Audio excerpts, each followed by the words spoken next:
So Donald Trump has announced $50 billion in new tariffs on China, with potentially more on the way. He's threatened us over $100 billion, I even heard, if China does anything about this.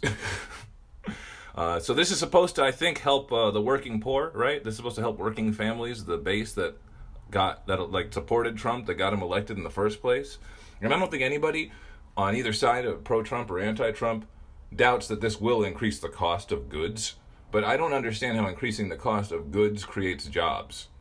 Or, what will this do besides make working families have a larger total when they reach the cash register at a grocery store or at Walmart? It's not going to create a bunch of mom and pop stores or something by increasing tariffs. That doesn't make any sense.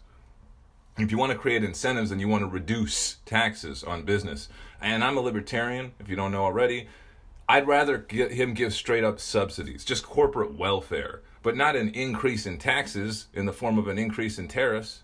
That just increases raw material costs for businesses. And an increase in cost for a business, no matter how you slice it, is going to cut into hiring and cut into wages. That's how it works. And China's going to tax this right back. They're not going to just take it sitting down. So that'll slow down the growth of business and the economy as a whole, as these two sides try to, cut off from one another.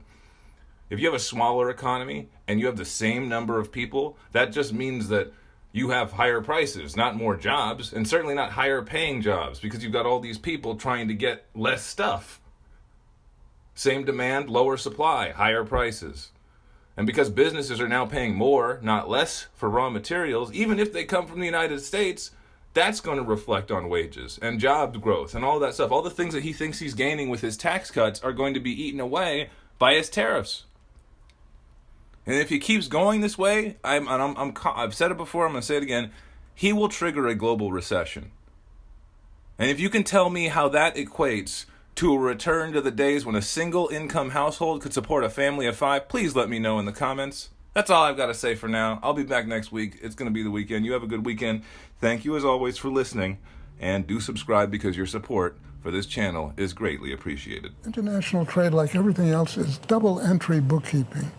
We are exchanging our paper, whether it's dollar bills or treasury notes, for goods and services. It's a zero-sum trade.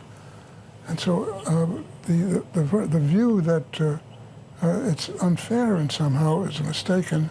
And most importantly, it is essentially the numbers that we're talking about are initiated largely by American citizens. This is not a rip-off by foreigners. There's nothing. The president's got the sign reversed.